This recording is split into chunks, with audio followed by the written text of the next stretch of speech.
I caught her friends plotting to convince her to stage a fake breakup to test my loyalty. When she delivered the line, "We're done," I played along, my voice cracking with mock desperation. "Please, don't leave me. Who's going to help me cover my crypto trading losses?" Her friends' jaws dropped as their little scheme unraveled. I'm Theo, 28, and I was grabbing takeout from our favorite taco joint in Austin when I overheard the conspiracy through the open window. My girlfriend, Lila, 26, was huddled with her trio of chaos agents, Vera, Sienna, and Quinn, at a corner booth, their table littered with phones, napkins scribbled with notes, and half-empty margarita glasses. It looked like they were planning a bank heist, not a relationship sabotage. I wasn't planning to eavesdrop, but my name cut through the chatter like a siren. "Trust me, every guy fails this test," Vera said, swirling her drink. When I tested Miles, he just shrugged and said, "Cool, whatever." Showed his true colors. But Theo's different.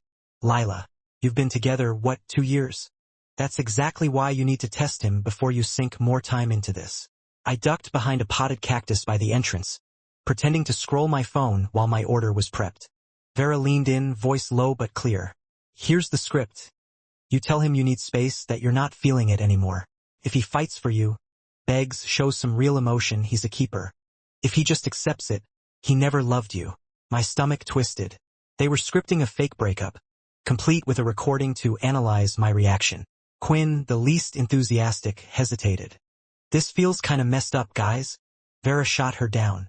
"It's not manipulation, it's self-preservation. My cousin didn't test her guy. And boom. Found out he was engaged to someone else after 4 years. Sienna chimed in. "Do it tonight, Lila. Strike while you're hyped." They clinked glasses like they just cracked the code to world peace. I grabbed my tacos and slipped out the side door, my mind racing. 2 years together, 8 months living together in our cozy East Side apartment, and Lila was about to test me based on some TikTok psychology her tequila-fueled friends cooked up. Fine. If they wanted a show, I'd give them one. I got home before Lila, set up my laptop on the kitchen counter, opened some random stock charts, and practiced my best panicked expression in the reflection of a spoon. When she walked in an hour later, I was ready, looking like a man on the edge. "Hey, babe, we need to talk," she said, her voice shaky but rehearsed. I slammed my laptop shut, feigning nerves. "Oh, thank God you're home. Yeah, we do need to talk." She blinked, thrown off. "Wait, what? You go first." She sat down, subtly angling her phone to record, and launched into her script. It was an Oscar-worthy performance. Tears, voice cracks, the works. "I've been thinking about us, Theo. I need space. This isn't working anymore." I let the silence stretch, then put on my most heartbroken face. "No, Lila, please. You can't do this. Not now." Her eyes lit up. She thought her script was working. "I'm sorry, but I'm sure," she pressed, sticking to the plan. I grabbed her hands, voice trembling. "Who's gonna help me cover my crypto trading losses?" Her face froze, the script derailed. "You're what?" I leaned into it, tears welling up for effect. "I didn't want you to know like this. It started small, $100 on Bitcoin, a little Ethereum, but I kept losing. I'm in deep, Lila. Like, really deep." She yanked her hands back. "How deep?" I sighed, selling the lie. $62,000. "And I've been using your Hulu account to access the trading platform. If we break up, they'll lock me out and I'm screwed." Her mouth dropped. "My Hulu? What does Hulu have to do with crypto?" I doubled down. "You don't know about Hulu's underground trading network? God, you're so pure. That's why I need you." Her phone was still recording, capturing every second of this chaos. "Theo, this is a lot," she stammered. I wasn't done. "Is it that guy from your spin class, Jasper? I knew he was after you. Does he know about the termites?"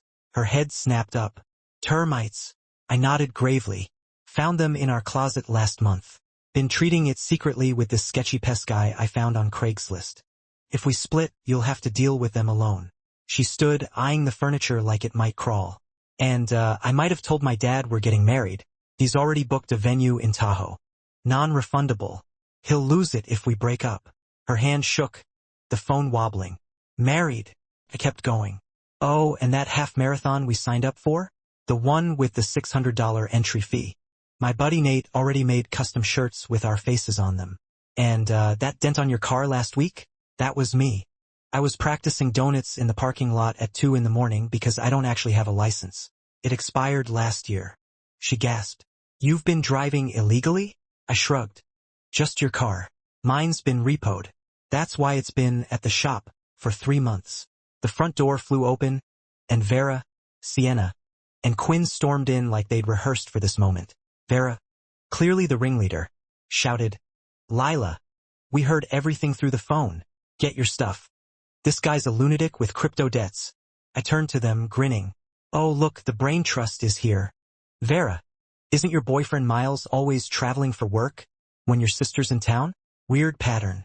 And Quinn, didn't your ex just accept your breakup test because you were already cheating with his cousin? Quinn went pale. And Sienna, still telling everyone your Etsy store is freelance art when it's just feet pics. Silence. I stood, calm as ever. Here's the deal. I heard you all at the taco joint.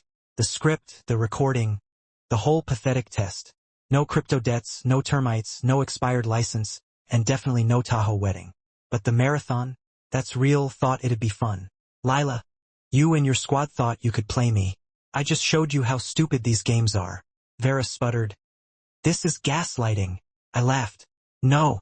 Gaslighting is scripting a fake breakup to secretly record your partner's emotions. That's manipulation 101. I headed to our bedroom. Where are you going? Lila asked, voice small. To pack. You failed your own test when you let these clowns convince you to play games instead of talking to me like an adult. I crashed at my friend Rory's place after the taco joint showdown. My phone was a war zone. 53 missed calls from Lila. 120 texts swinging from apologies to rage to pleading. Highlights. It was just a misunderstanding. You lied about crypto. That's worse than what I did. If you don't come back, I'm tossing your PlayStation. I screenshotted everything, especially the threats. Day 2. I went back to the apartment while Lila was at work. Her laptop was open to a group chat called Sisters Lifting Sisters. Yeah, I snooped, Sumi. The chat was a goldmine of toxicity. They'd been running these tests for months. Vera had Sienna flirt with Miles at a club to see if he'd bite. Quinn catfished her ex with a fake Snapchat. They'd even pushed Lila to cancel plans with me last minute to see if I'd get mad enough to prove I care. One girl faked a pregnancy scare to test her boyfriend's commitment. This wasn't a friend group. It was a cult. I took screenshots, then packed my stuff, clothes, laptop, my vinyl collection. Left everything we'd bought together. I'm not here to be petty, just done. But then I found Lila's journal in her nightstand. Titled Relationship Blueprint. It was a manifesto of demands from her friends. He should cover all expenses. I paid 65% of our bills. Test him regularly to keep him invested. Explains the random fights. If he's not jealous, he doesn't love you. I'm confident, not controlling. The last page was a pros and cons list about me. Pros. Funny. Remembers my smoothie order. Great with my little brother. Cons. Too chill in arguments. Doesn't get possessive. Too rational. Friends think he's dull. Her friends thought I was dull? The same friends who'd burned through 15 relationships since I met them? Hilarious. I left a note. Your stuff's safe. I took what's mine. Rent's paid through the month. Your sisters can help with the rest. P.S. Changed the Hulu password. Good luck with your crypto empire. That night, the fallout began. Texts from Lila's mom. How could you abandon her over a prank? Her brother. 2 years? And you ditch her like this? My friend Zara, the only reasonable one in their circle, texted. She said you freaked out about crypto losses. What's the deal? I sent Zara the full story with screenshots. Her reply. Holy crap. That's unhinged. Lila went full victim mode online. Her Instagram post. When you give someone your heart, and they leave over a misunderstanding, some people can't handle real love. Yeah, real love with a script and a hidden camera. I didn't engage.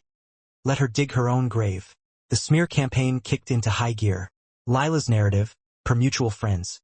I'm financially ruined, thanks to my fake crypto confession. Emotionally abusive for lying during her test, and probably cheating because I didn't beg her to take me back. Her friends added fuel. Vera told people I'd been weirdly flirty with her. Never even texted her solo. Quinn claimed I'd insulted her art career. Calling out her Etsy side hustle isn't an insult. It's a fact. Sienna said I was controlling. which is rich considering they scripted Lila's every move. But the tide turned when Miles, Vera's boyfriend, reached out. Yo, is it true about the fake breakup test? I filled him in, sent the group chat screenshots. He confronted Vera, who denied everything until he showed her the evidence. He dumped her on the spot. The dominoes kept falling. Quinn's ex saw my post about the situation and pieced together his own test failure. He aired her dirty laundry online. Sienna's boyfriend found the chat through Miles and ended things.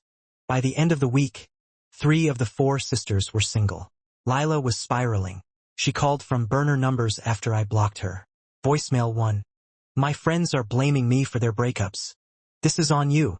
Voicemail 2. You had no right to share our chat. Voicemail 3.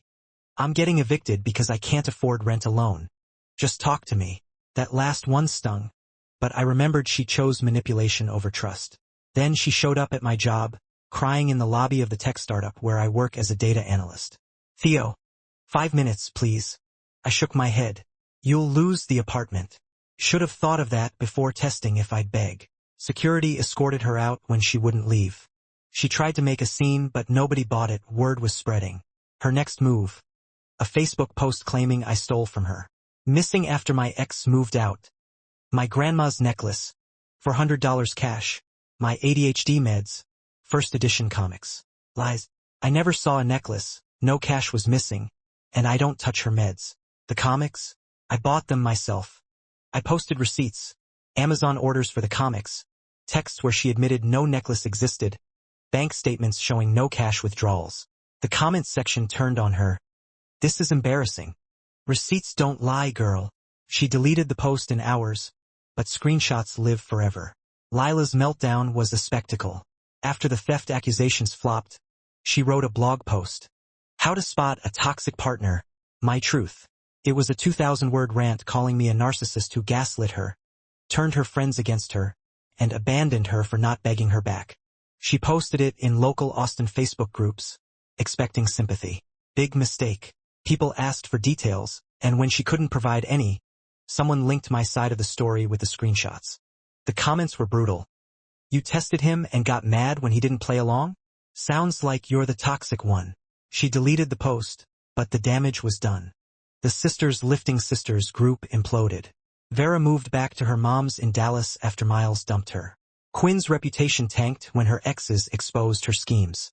Sienna's boyfriend shared the group chat with their social circle, and 2 other girls in the group got dumped when their partners saw the pattern. Lila lost the apartment and moved in with her cousin, who apparently gives her daily "I told you so" lectures. She's working double shifts at a coffee shop and a retail job to cover bills I used to split. Her final Hail Mary was a letter to my parents' house in Houston. Handwritten, dramatic, claiming I'd cruelly abandoned her over a silly misunderstanding. My mom called cackling. She says you left her over a prank. What's the real story? I told her everything. Mom's verdict. She played games and lost. Good call. Dad grabbed the phone. Never liked her. Too fake. Thanks, Dad. Lila tried one last time last week. New number. New tactic. I know you hate me, but I need closure. Coffee? I texted back. You threw away 2 years with a scripted breakup. I don't owe you closure. She replied. Therapy helped me see my mistakes. I've changed. I said. Good for you. Still no. She fired back. You're throwing away what we had. I replied. You threw it away. I just walked away from the mess. Blocked. Life's been great since. I'm dating Elise, 27, from my hiking group in Barton Creek. Told her the Lila saga on our 4th date. Her reaction. Grown adults actually do breakup tests? Is this high school? Exactly, Elise. Vera's now working at her uncle's car dealership. Still single. Quinn deleted her socials after the backlash. Sienna joined another drama-filled friend group. Some people never change. Lila's still posting about healing and growth. Her latest gem. The universe removes people to save you. Yeah, Lila, the universe saved me by showing me who you really are. Rory put it best over beers last week. She thought you'd beg for someone who faked a breakup? Like you don't have a spine. It wasn't about options, it was about standards. The moment Lila chose manipulation over trust, she failed her own test. Play stupid games, win stupid prizes. For her, that prize was being single, broke, and stuck with a cousin who reminds her daily she tanked a solid relationship for social media clout. No regrets, no looking back, and definitely no begging.